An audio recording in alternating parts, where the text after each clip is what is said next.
Live. Alright, Sophie, come on. Sophie, No, go. I want to go outside. What do you want for a snack? No, I'm going outside. I'm coming, Corgi. I didn't abandon you. No. Yes, dear. Yes, dear. Outside is fun. Come here. More fun than playtime. Being outside is way more fun.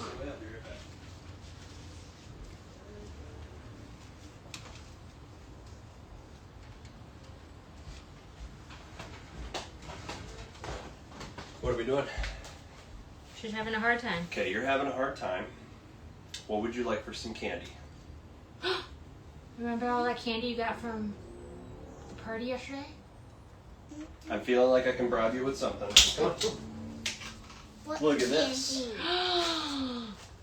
Oh. You gonna share? I got Good girl. my shoes up. My feet are sweaty. Because all the running around outside you did. It's so nice out. It's gorgeous. I just wanted to stay out there. I know. I do too. You guys are great parents. I read something. The only reason you're exhausted is because you're a good parent. I'll believe that. If it was easy, you'd be having like really, really freaking good kids. They'd probably be way too afraid of you. Let's see. He needs his water. Oh, it's actually pretty full. Okay. Here. You're welcome. Run. Love you. Oh, they need their iPads too.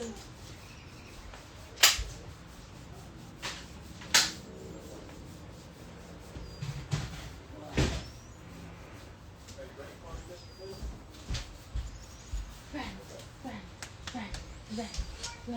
Yeah, we'll see if anybody attends this one. For some people, they're just like, what do I need fertilizer for?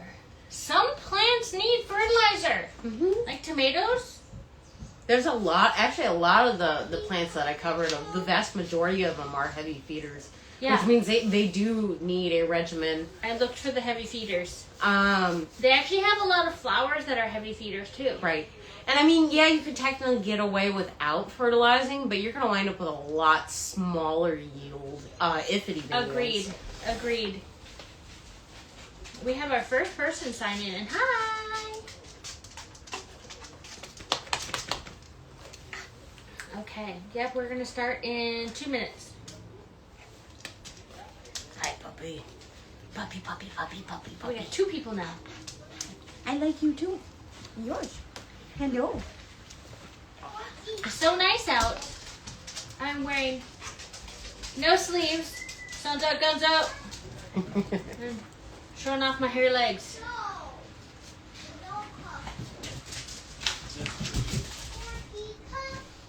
Talking about fertilizer. Fertilizer. You're being summoned, puppy. Pork. You're being called by your child. Porky. Go upstairs. Go. He's like, no, I want I'm quiet gonna have time. to escort him. Oh, we are going. Everybody meet Porky. Hi, Porky.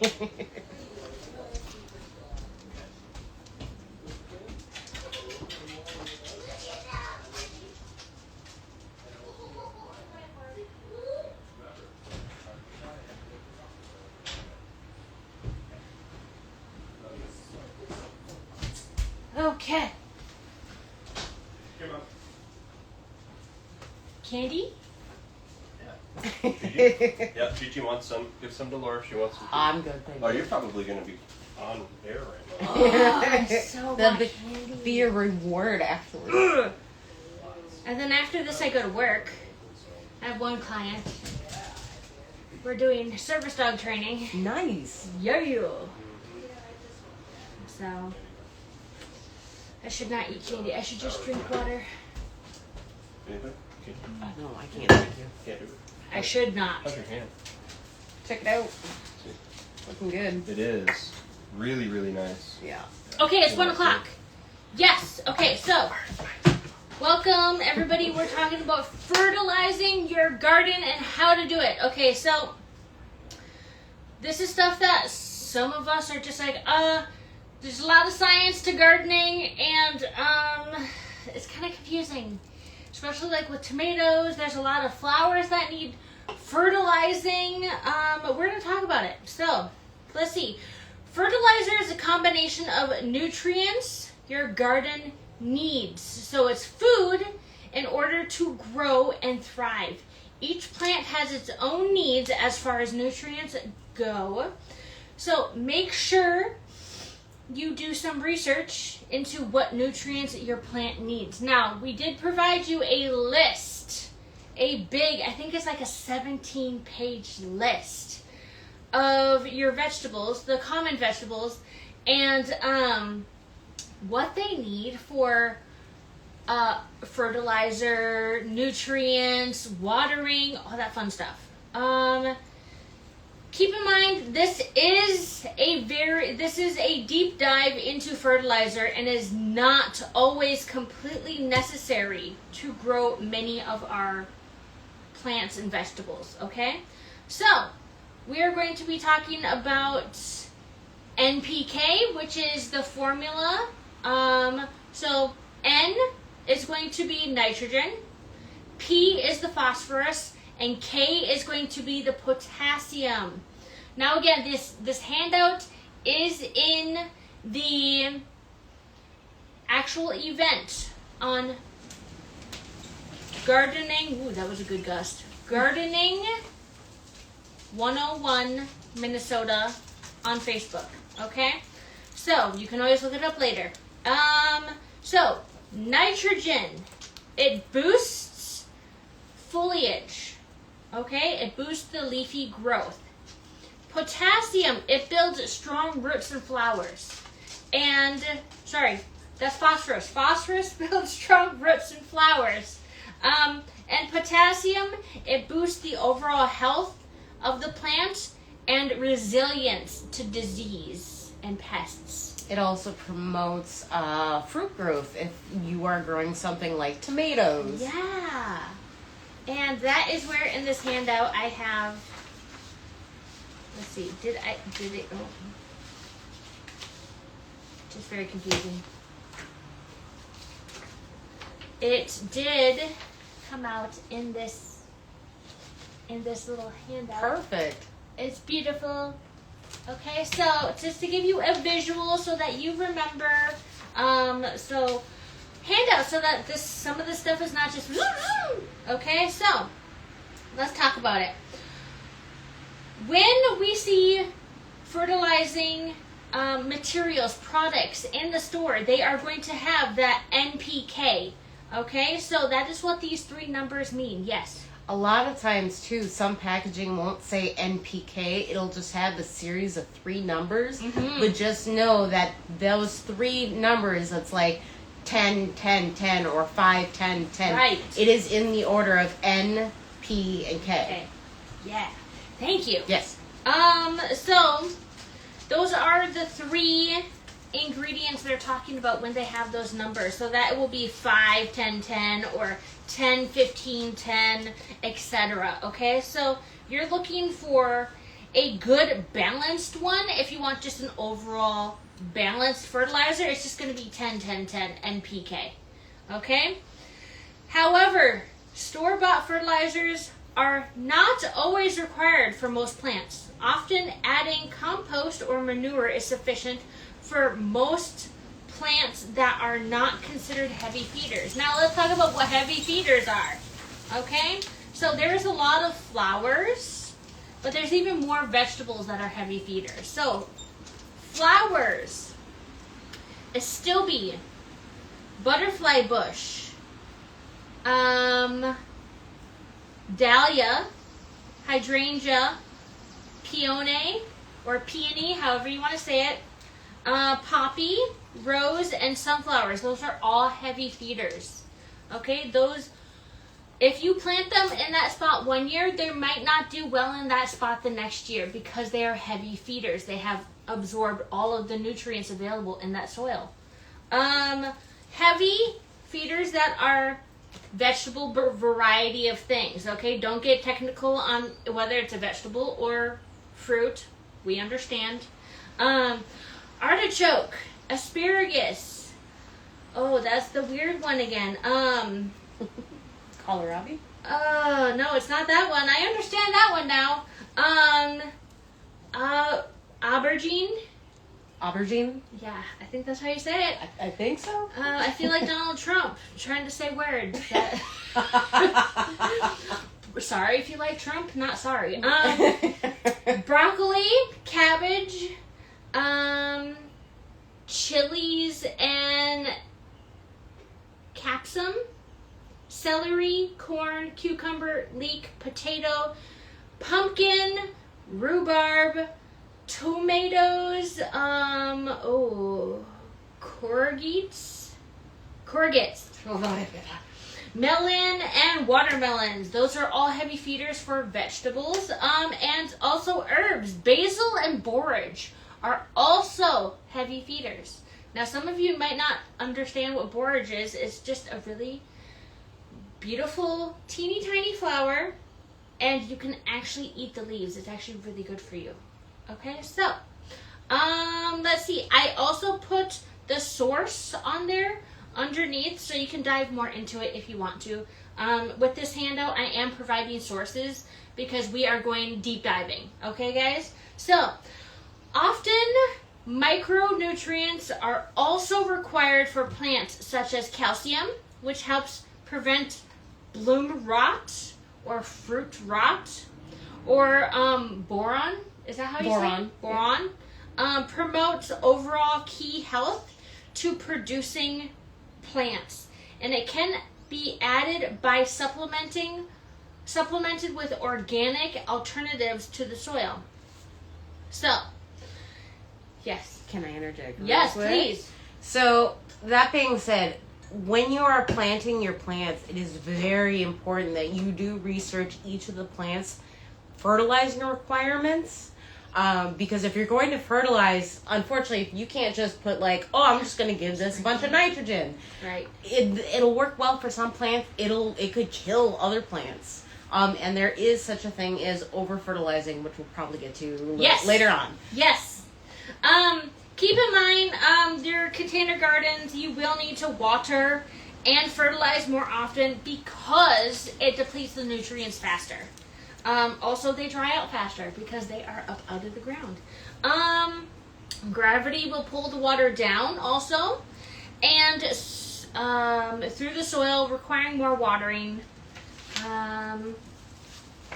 So let's talk about some of those organic alternatives to chemical fertilizers, okay? So there's bone meal. Bone meal provides phosphorus and calcium. I'm not going to read this whole list. Blood meal. You guys also have this in your handout, okay? Fish emulsion meal. So that one gives nitrogen. Manure provides, that is more of a solid, balanced fertilizer. Yes. On the note of manure, make sure it's aged. It's aged manure that is not like don't use human manure. Yeah. Don't use dog or don't cat. use dog or That's cat. Gross. No, you want aged manure like cow manure because those are herbivores, so they eat a lot of the plants. Is horse manure okay? I would look into that, Yeah. but It needs to be aged longer. It's more acidic. Mom says the horse manure needs to be aged longer. It is more acidic. How about I know a lot of homesteaders use meat rabbit manure. Rabbit actually is interesting because rabbit manure, you actually don't even need to process that. You can put that right in your ground. That's amazing. Rabbits, come poop in my yard.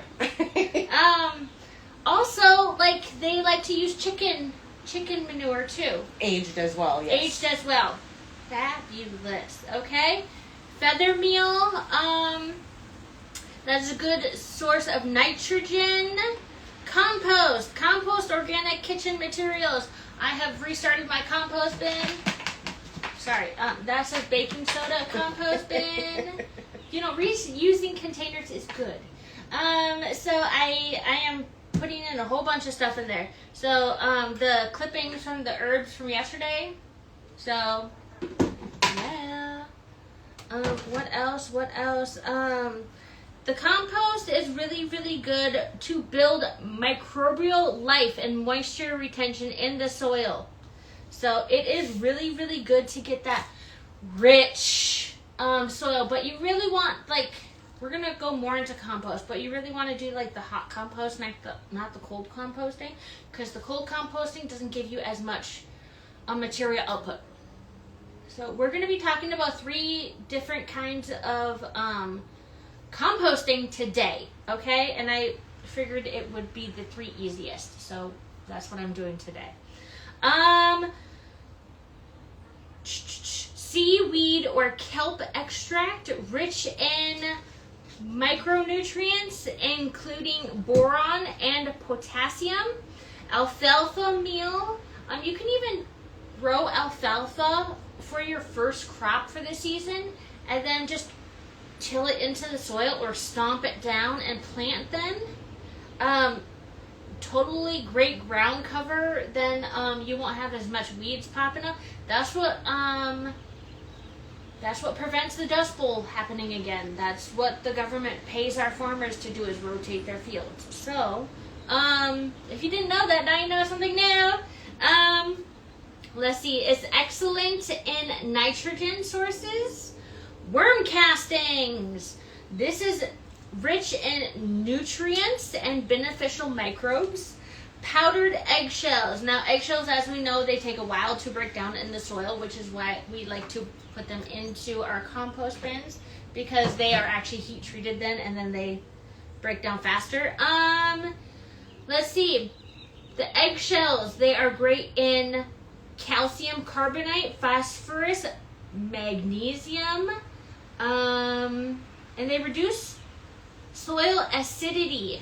Okay? Yes. Just quick note on eggshells. So I personally went to the thrift store and got an old coffee grinder. Mm-hmm. And so I'll bake my eggshells, and then I'll put them through the coffee grinder and powderize it, and then you can just mix that in with your soil as you're planting. That's amazing. And yes, it's still going to take a while, but Sure. like it's going to release over time. Yes. It's just happening on the back end. Now let's talk about coffee grounds. That is building up the acidity in your soil. So like your hydrangeas, they love acidic soil. Berries too. Yeah, berries like blueberries. Blueberries are a harder berry to actually get here in Minnesota. They're way more finicky than like strawberries or raspberries, where you just like, and they give you fruit. So, if you really want to do blueberries, like, do your research. Just keep in mind, a lot of those berry bushes will take many, many years before they start producing a lot. It's true. Coffee grounds are also really, really good in nitrogen, phosphorus, and potassium, and healthy foliage. Okay, tea bags. Now, remember when you were composting these tea bags or putting these tea bags in your garden, you are not using the plastic ones. You're using the cloth, what do you call it? The decomposable ones. Mm. Okay? Because we're actually starting to see a lot of microplastics with those plastic tea bags, which are pretty common in some of these teas. So, be careful. You might have to rip them up, and you don't want to drink them with plastic tea bags anyway. It's bad for you anyway. So, did you know we have eat as much microplastics as makes up one credit card a year? It's crazy. So tea bags, good in rich organic fertilizer, nitrogen, phosphorus, and potassium. Also, acidic loving plants love them. Okay? So, and I drink mostly herbal tea. So, let's see. Let's talk about how you put these fertilizers on your plants, okay? So, in that handout where it has the plant information in the Facebook page, it's going to talk about how you're applying these, okay? So, for example, side dressing. You are putting this on your garden, on your plants, but 2 to 3 inches away from the plant. So, plant 2 to 4 inches away. Okay? Yes. The reason why we do this is to help avoid what's called fertilizer burn, which could potentially kill your plant. Which looks like that. Exactly. Yeah. Some other signs you'll see is like it almost will look like a salt-like crust on the soil if you're using too much. And Yeah, if it looks salty, water the heck out of it. Water it, but don't drown it. Just water it. Banding. So placing along the row. So you got 1 row, 2 row, and you're placing it in between those rows, those hills of plants, okay?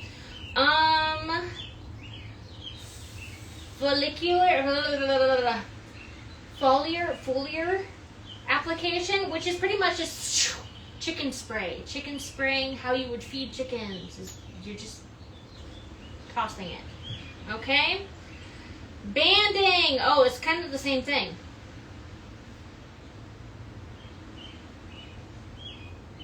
Oh, sorry.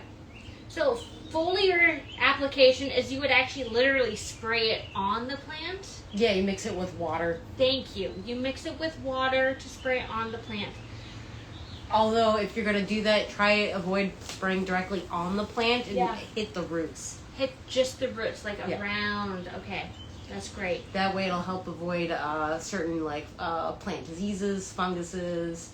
It's kind of like when we're spraying for like milky. What do you call it? For the grubs. What do you call that, Gigi? Milky spore to kill the grubs.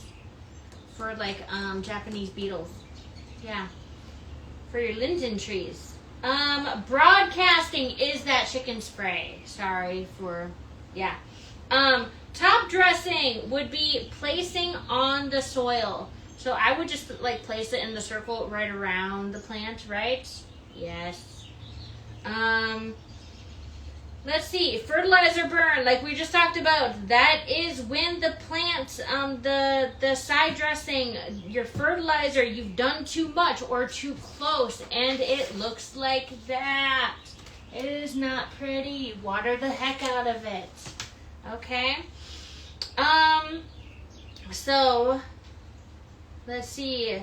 It causes dehydration, yellowing. Scorching leaf edges, discoloration, blackened roots, stunted growth, salt-like crust on the surface of the soil, overall decline in health of plants. Should this occur, heavy water immediately flush the salts. Prune dead leaves and avoid further fertilizing. Okay, yeah. Now, do we have any questions about using fertilizer, like store-bought fertilizer or any of these organic fertilizers? Yes. I was just going to add, this is where it becomes really important to research the plants that you are growing. Not only do they need different types of fertilizer, but research when and how often and how much to use. Yes. To help avoid fertilizer burn, and how to appropriately apply it to the plant. And each plant is going to wind up on a different schedule depending on what it needs. Absolutely. And also on the Facebook page, on the event here, okay? So on the event here, you're going to go over and hit discussion. Okay, and go down. And I also have on here a thing, this really can't see, but you can see it on the page. It actually tells you by what the plant looks like for what the plant needs. So check that out. Nice. So sexy.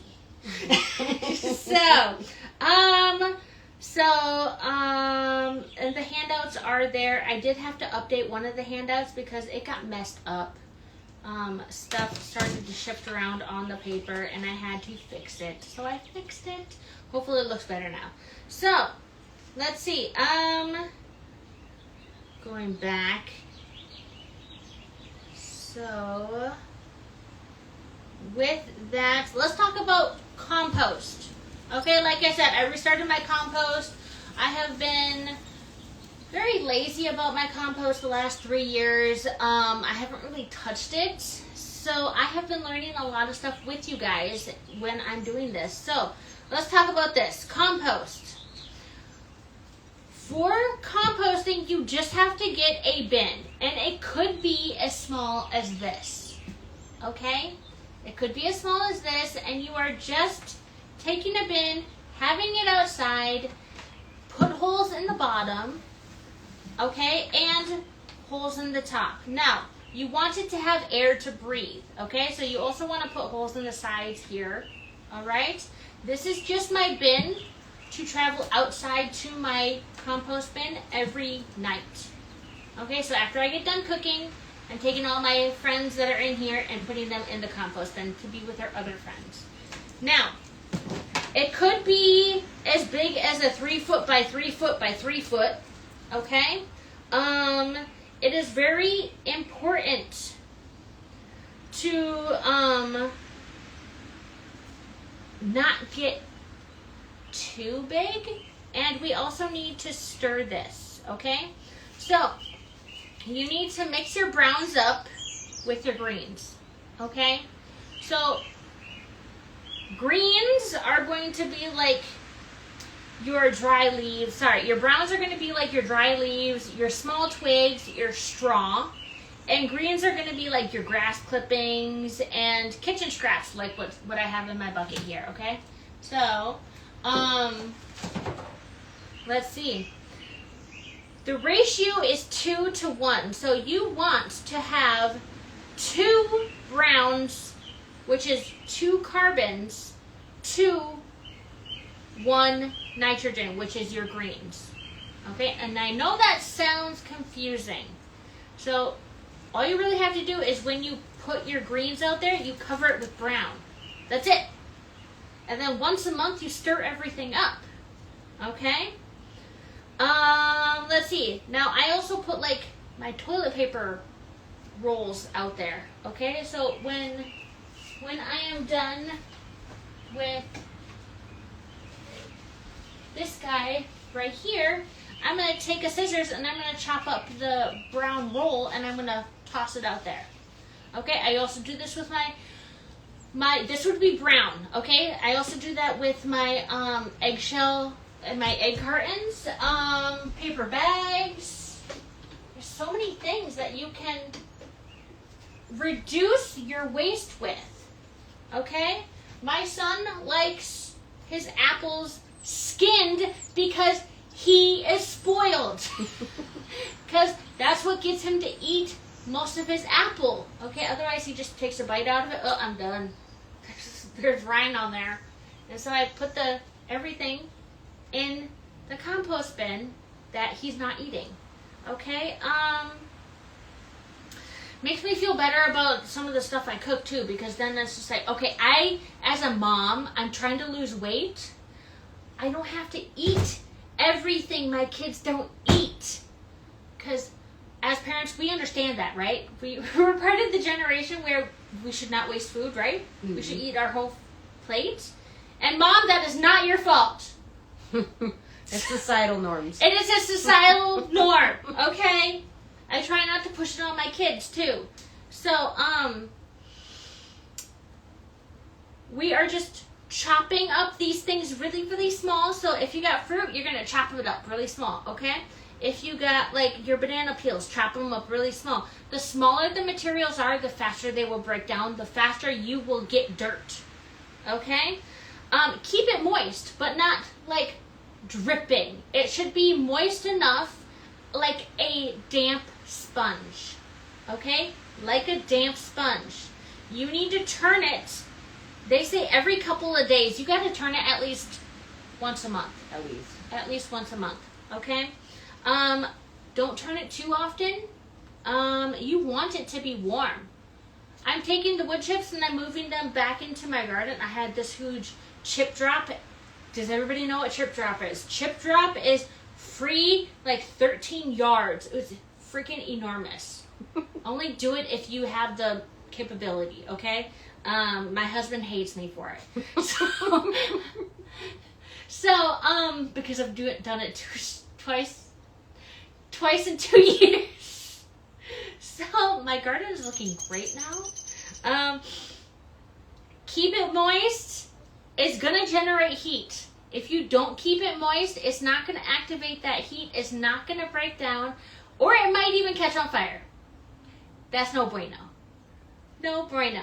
Yes. Did you have a question? I was just gonna add to that. Yeah. The composting process, as it's composting, it is going to generate gas, and it's going to generate heat, which is why it is so important to at least once a month stir it up to help release those gases. And you need to keep, like you said, you need to keep it moist because it can be a fire hazard. Absolutely. Another thing I'll also mention too is if you're building an outdoor compost bin, it's really important that you double check with your local code laws. Some areas are more strict about outdoor compost bins than others, as far as like what kind of container you can have it in, if they even allow you to do it. Right. Because some cities suck. Especially if you live in the suburbs. Or an HOA. Especially I hate HOAs. You can't paint your swing set purple. This is so dumb. Okay. What should go in that compost bin? Okay, we're talking about fruit, vegetable scraps, coffee grounds, fresh grass clippings, plant scraps, okay, cardboard, wood chips. Sorry, that was greens. We were just talking about greens. Other greens are going to be like eggshells, green weeds, okay? They say no seeds, but let's be honest, I'm going to throw the whole plant in there. If stuff starts sprouting, it's not going to sprout for long because it's going to get too hot. It's going to break down. You can also have worms to your compost bin. That'll help break it down faster. And if worms die in there, well, that's just going to add to the soil. It's just more. So, just the life cycle. Okay. Oh, browns are also eggshells. Look at that. Okay. They also said greens are eggshells. Maybe it's a middle ground. Maybe they're both. Okay, I personally think that eggshells are definitely greens, not browns. We should have a contest, just debate. Change my mind. I'm like joking. the whole tomato argument. Right? Is it a fruit or what? It is a fruit.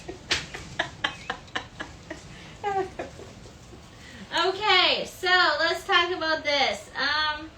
Remember, chopping it up makes it go faster, okay? I also put in there other stuff, like animal hair. Animal hair is a brown. Now, we're also talking about, like, dryer lint. I have been hearing a lot of don't do it because of all of the chemicals from our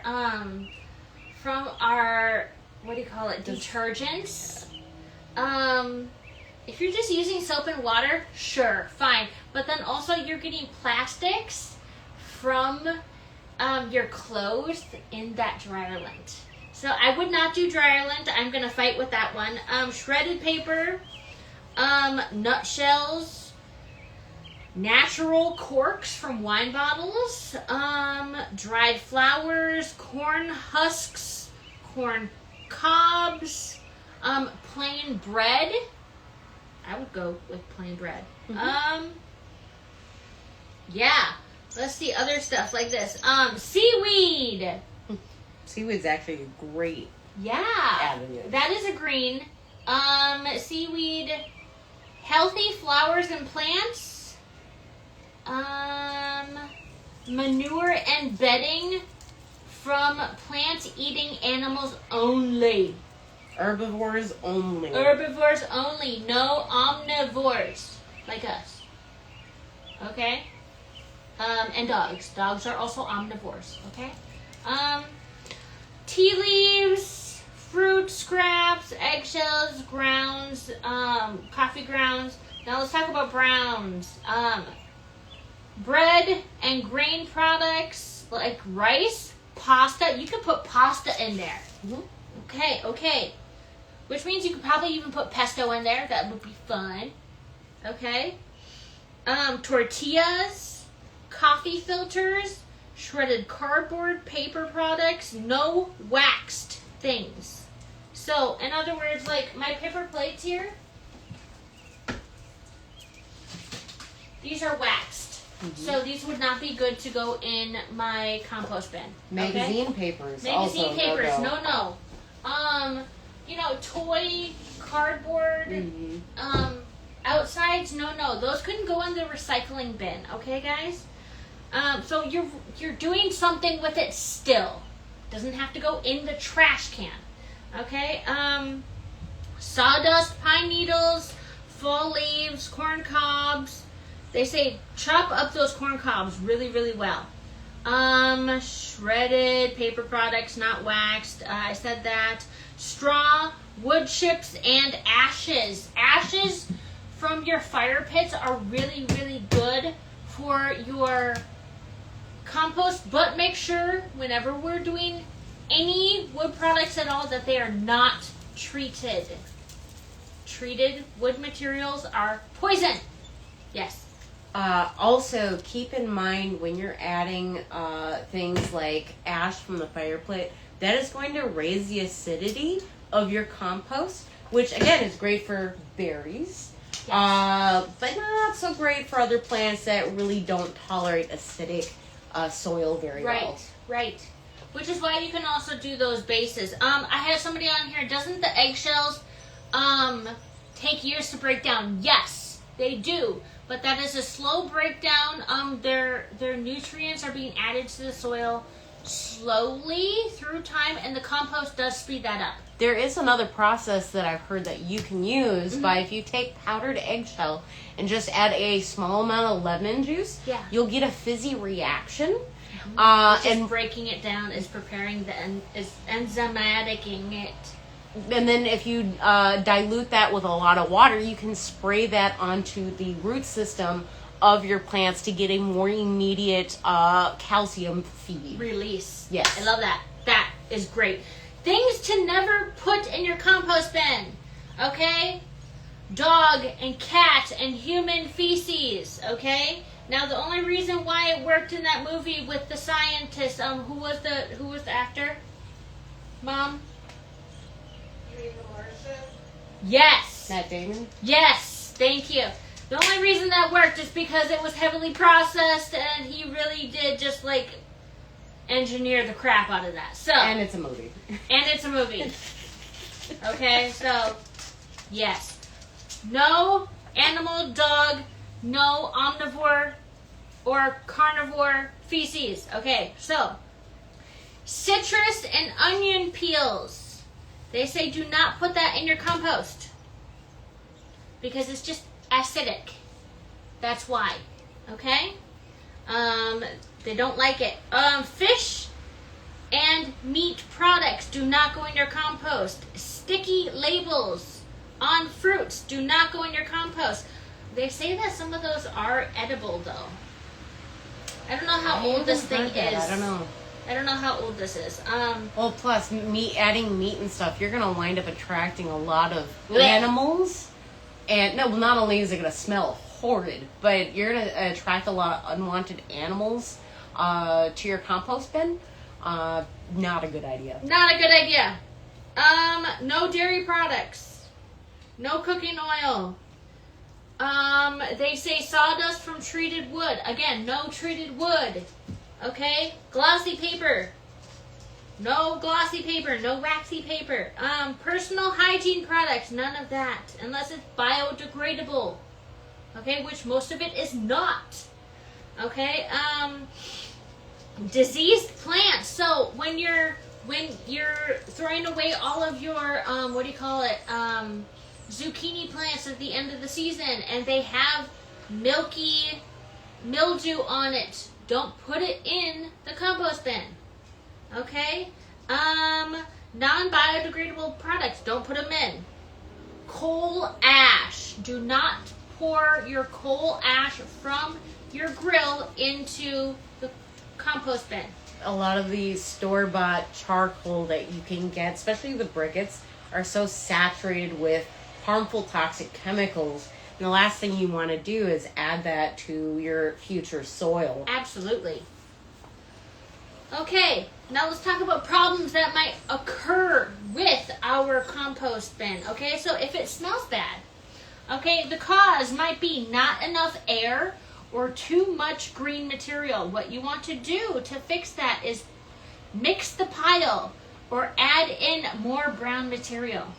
Like I said, anytime you are taking your kitchen scraps, your greens, you're going to put browns on top of it, okay? So that you are just making sure that it's mixing well. You want to like lasagna that thing crazy, okay? So, composts slowly. You are not having enough water. Moisten and mix the pile. That's what your remedy is. You can also add the compost worms. Online, you can actually buy bags of worms that are great for composting. That'll help speed up the process as well. Yes, and we're actually going to talk about like worm farming too. So Perfect. yeah, and I actually have like stuff in there to show you how to make your own worm farms. It's not a necessity for gardening. It is but not, and there are simpler ways to do this stuff than making a whole like worm farm like tower thing, because with our cold climate you would need to bring it inside because otherwise they would die. Okay, so that is not my favorite thing to do. So I'm going to teach you how to do this simpler, because how the worms can just come up and then go away. Come up and then go away. So, let's see. Pile is damp and warm only in center. Obviously, pile is too small. Collect more material and mix it in. Okay? Problem. Pile is damp and smells sweet, but no heat. That is a lack of green material. Mix in more green material, like fresh grass clippings and yard trimmings and weeds.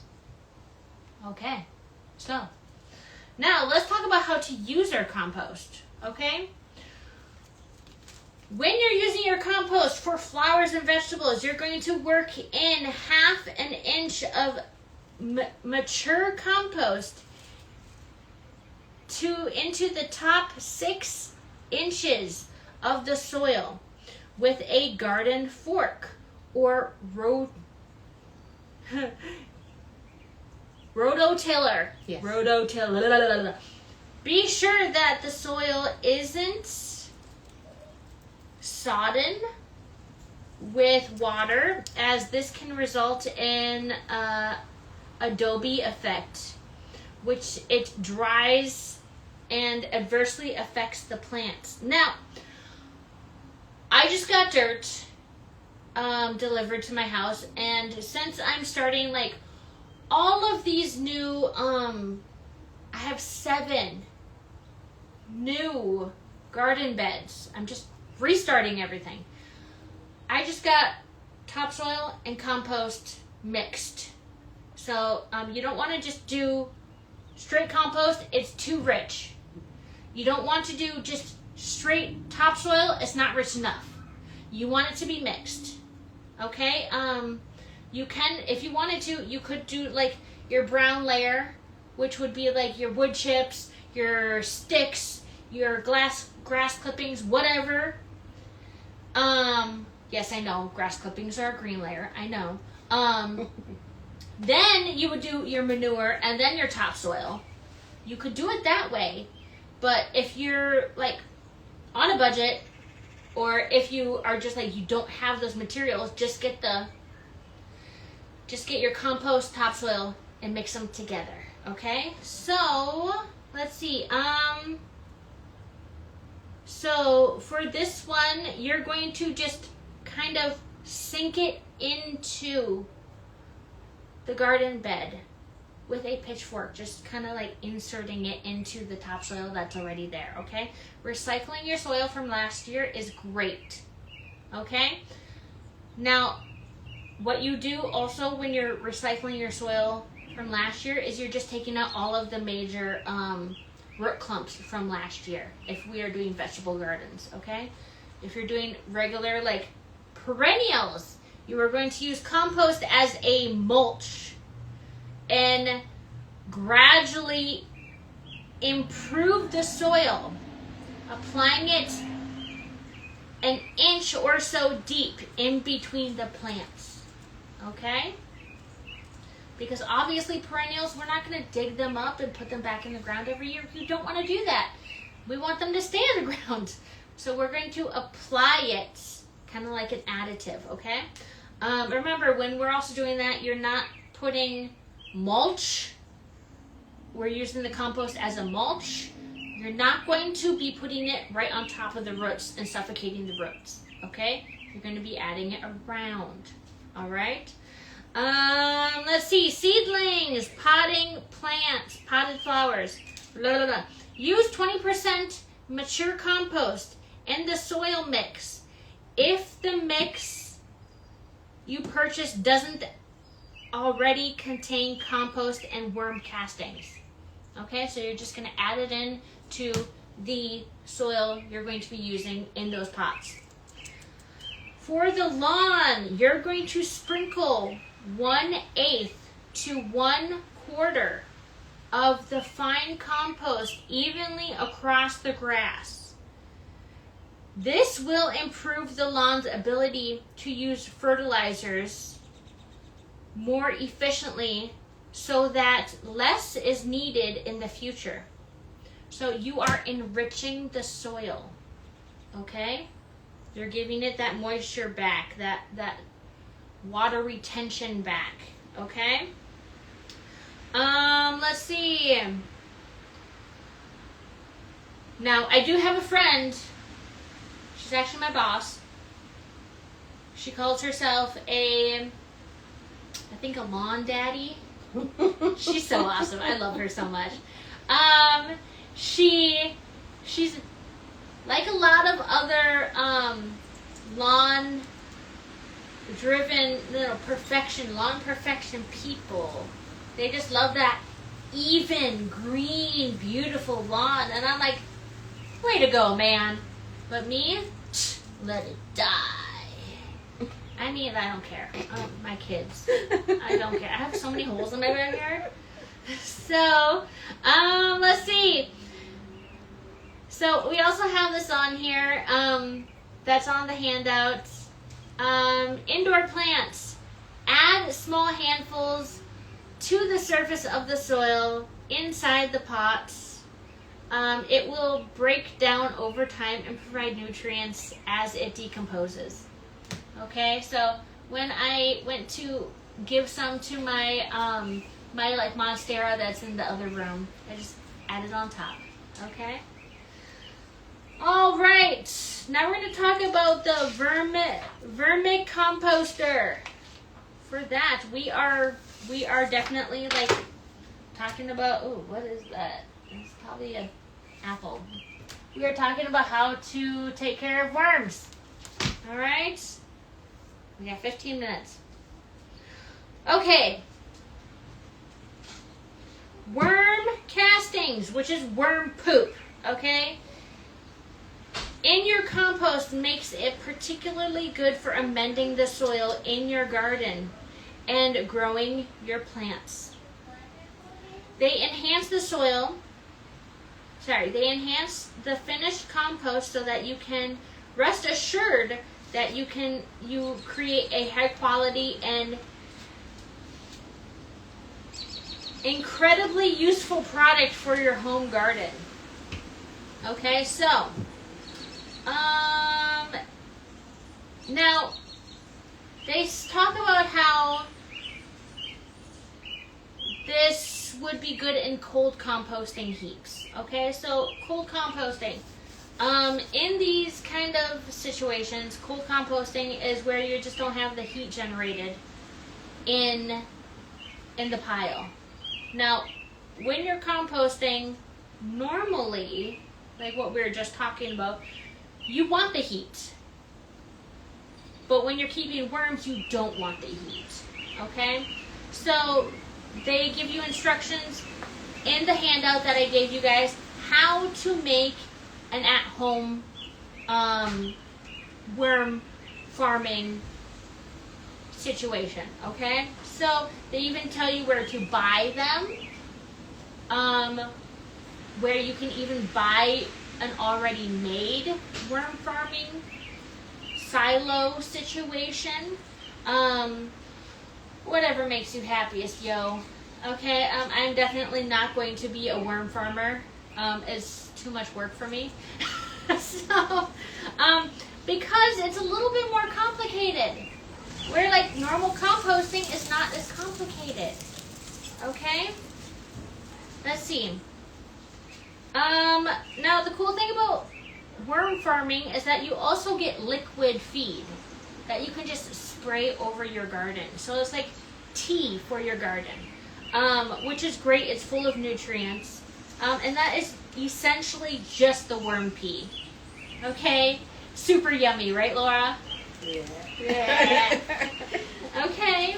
So they want you to have a siphon at the bottom so you can get the worm pee out. So they don't Let's just drown call it them. worm tea. Worm tea. Worm tea. Compost tea. Yeah. You didn't like the worm pee, huh? So they have great, they call it liquid feed. So That still sounds better. it's still gross. It's all of it is gross. I like worms, but I like them in the ground. My kids like to play with them, and I'm like, you play with them, they're gonna die. So, there are things to consider when you are buying worms and when you are doing a wormery. You need to have the temperatures for them anywhere between 50 and 75 degrees Fahrenheit. You may need to bring them indoors during the winter. We live in Minnesota. You're gonna have to. Let's see. They need at least 3 chambers and a spout at the bottom to drain. So what it's usually like is you're going to have the water spout at the bottom. You're going to have your dirt. Then you're going to have your green material up on top. Okay? And the goal is that you're going to be able to switch out the middle layer. And you're going to be able to just take that and actually use it as compost. It should be all unrecognizable material at that time. And then you'll put the green one down and add more bedding to the top one. Then the worm bedding, which is like newspaper clippings and stuff like that. Shredded paper is what they really, really like. And then you'll put more green material on top and they'll work through it. You want nice big holes for those fat little worms. Let's see. You want the bottom container to drain. You will want at least 1 pound of worms to start, but no less than half a pound. Okay, these guys will multiply. They will breed. They will have babies. Okay? You want 8 inches of moist shredded newspaper and or cardboard for worm bedding. Okay? Moist. Give your worms a few days to settle in before beginning to add food waste. Now, this is where it gets harder for me, okay? So, for the first few weeks especially, be sure to add little and often, okay? So, little amounts. So, I want to be able to, like, add as much as I need to. I don't want to have to also take care of worms. Okay? If you don't have children or pets or anything, totally okay if you want to have worms as pets. Okay? I'm just saying it's not for me. It could totally be for you. Okay? Layer food and other compostable waste that you add should be no thicker.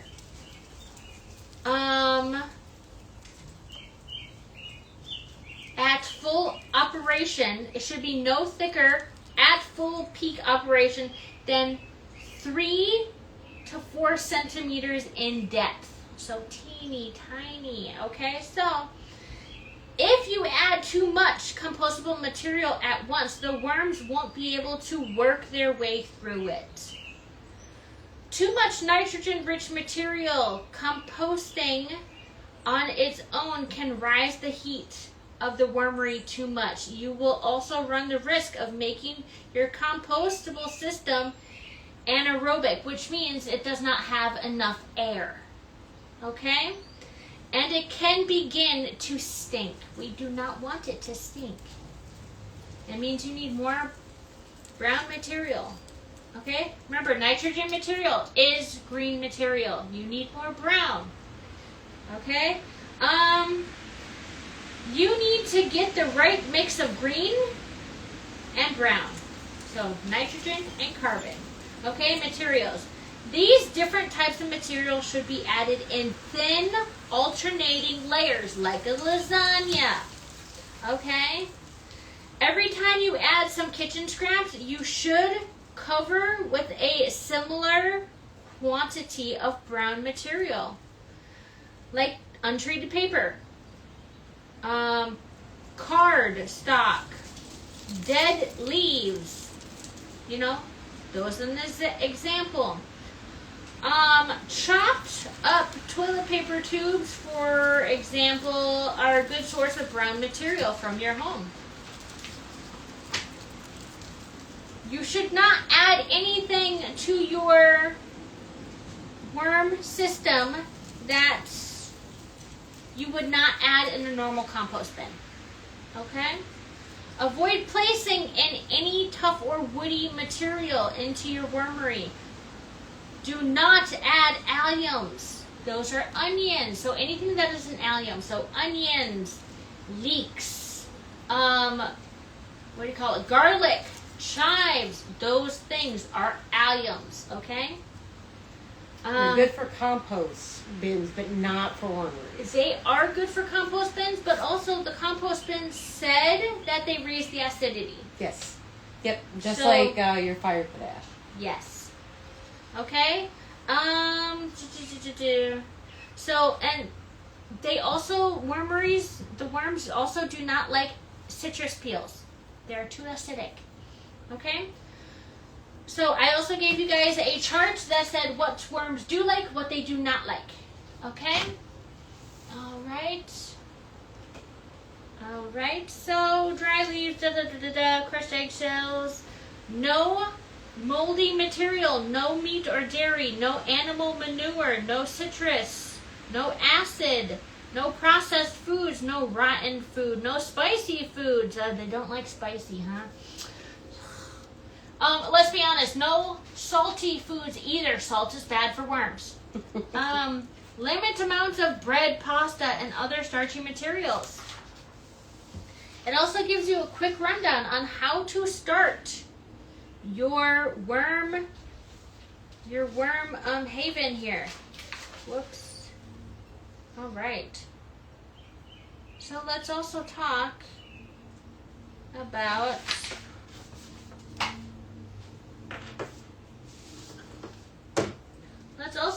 about the last composting method we're going to talk about. And this one will surprise you. You might have to buy a couple more things, but this one can take meat and dairy products. Yes. So, this is called a bokashi, I don't know. It's a soil generator. It is a Japanese. It is a anaerobic, which means no air. Japanese composting method that uses a specialized microbe infused bran to ferment food waste, including meat and dairy, in sealed bins. So I could take one of these. Okay, I could just take a normal sealed bin here. Oh, it smells so good right now with all the chopped herbs in there. It's better than nasty smelling, right? And I could actually put leftovers in here. Like all of my food leftovers. And then I would buy a brine and sprinkle it just a little bit each layer, and once it becomes full, then I would let it sit for let's see, what is the time? I think it is a couple of months. 12 weeks. So like 3 months. Yeah. So it says four weeks. If you do not feel like mixing it, then it's 12 weeks. And then it will actually work itself. Okay? I'd be terrified to open that container. I know, it was disgusting. But that's what the brine is for. It's actually like, it's got all the microbes in it. Okay, that breaks down all that. Yeah. I wonder what's in it when it's done. So, I guess it's like really good dirt. Huh. So, like, which is super cool. You're gonna have a lot of containers. But think about how long it would take to fill up a container. And I do have a picture at the very bottom of the handout, which shows what it looks like. So if you don't want to see moldy food, don't scroll to the bottom of the handout. So it looks really gross. But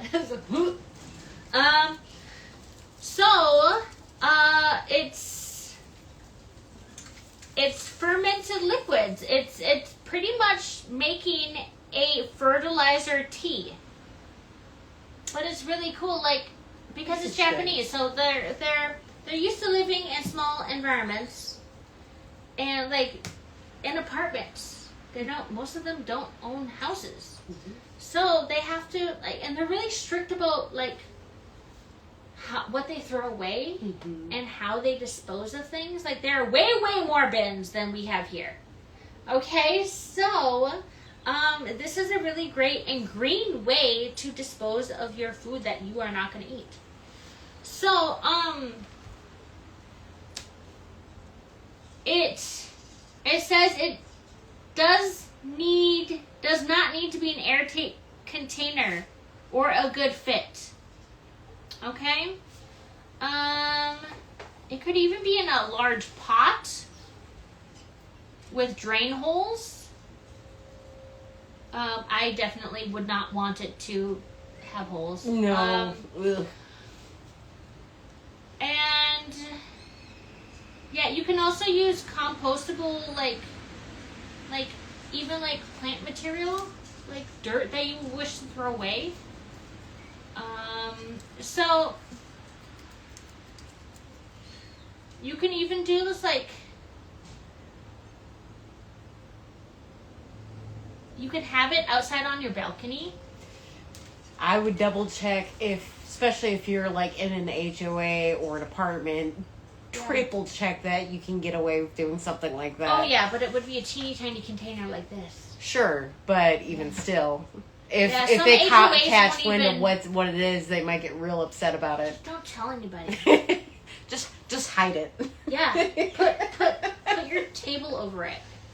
HOAs suck. We made sure to buy a house, not an HOA. Yeah, just... So, need some... There's a whole list here. So first you would need a container with drain holes. You would fill it with dirt, it said. So this is for doing it at home. You could actually buy like the whole thing online. The brand, the container, the everything online. And fill it with dirt, fill it with soil. Recycled container.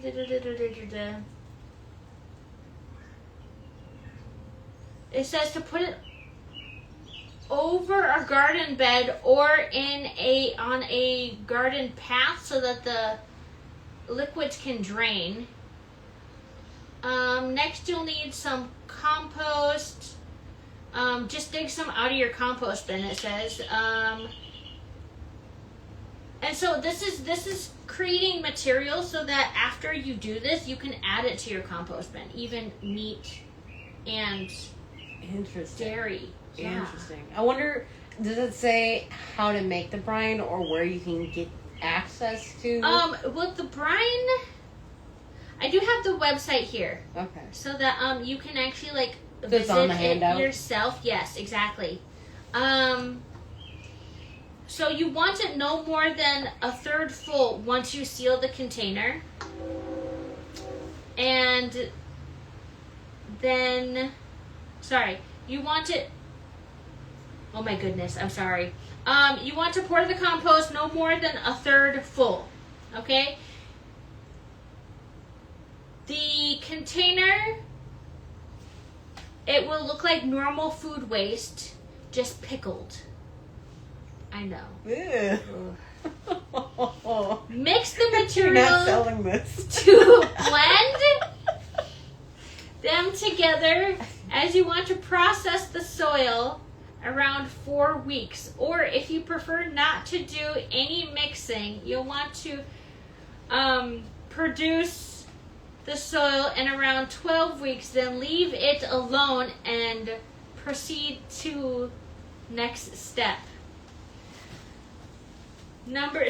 Step number 6, you're going to pour the soil or recycled potting mix onto the top of the unmixed contents of the bucket. And then cover it up. It's talking about lasagna layers.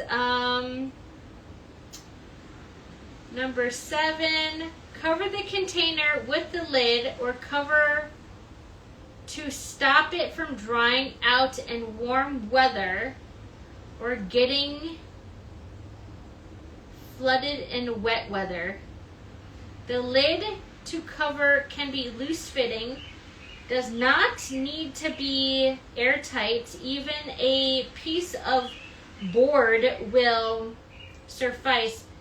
Now you can just let it sit there for 4 weeks if mixed or 12 weeks if unmixed and allow the microbes to do their work. That's basically it says. I don't know if I'm brave enough to try this, but if any of you want to try this and like report to us and how it goes, would be very interesting to hear. So it says the product is rich, dark bokashi soil.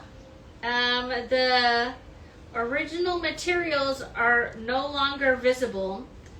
The stuff visible on the surface is just debris that has blown into the pots that is covered. It's removed and tiny seedlings emerging from seeds blown into by the wind. So yes, like it's the lid's fertile not enough to grow seeds in. So now what I'm kind of getting from this kind of thing is it's kind of like putting like a pot sinking it into the ground, even like a graded pot, it'll like one of those office trash bins that you would buy at the dollar store, like the metal ones with the holes in it, and just pop it into the soil and then like put all your dirt in there. Oh, and I don't know green if material. I don't know if the perforated one, because that might be a little too perforated, like a trash bin, the metal trash bin. Yeah, and I think that might be too perforated because you want to keep the area inside moist. it's kind of like it though. Yeah. Yeah. So then you would like have the dirt on the bottom and then put the green in and then put the brown on top and then just close it with like even a terracotta pot lid. So as it decomposes, it goes straight into your garden. And that would be a mix of all three. Okay. So that you're getting the worms, you're worm farming, but you're not actually keeping the worms. Right. Yeah. So I think that would be a good way to do it. Yeah. That'd be a great way to do it. Yeah. That's what I'm thinking. All three of those combined would be that process. Okay. Does that make sense? I'd still be leery about putting dairy and milk in that, though. Right. I would not. But I found that very interesting. There's actually a lot more ways to make soil compost, but those are the three I found the most interesting. There was one other that if you are willing to spend the money, because from what I found online is very expensive. The one that burns your... Yes. They have a small sealed unit that you can buy. It's fairly expensive. That it claims you plug it in, and I'm assuming you probably have to add water to a container. I have no idea. I'm guessing so, because it seems like it goes through the composting process within a day to a couple days, where it's a sealed container that you can have in your kitchen, and you put your food scraps, your browns and your greens in there, you close it up, you turn it on, and it heats it up and rotates it, and within a few days, you're good to put it right out in the garden. But again, that unit is, from what I've seen online, is fairly expensive. We're talking about things to save you money, not... But yeah. If you want to go the lazy route and you have the money and you're interested in composting but not that interested, that's one way you could do it. If you have a couple $100 to spare. I think it's more than a couple. So yeah, the one I'm talking about is just drilling a couple of like big holes and like a container like this and just sinking it into your garden bed. And just letting the worms have at it. Yeah. Yeah. That'd be a great way to do it, because then you don't have to move your compost to the plants. It's already right there. This is the smallest way to compost. Yeah.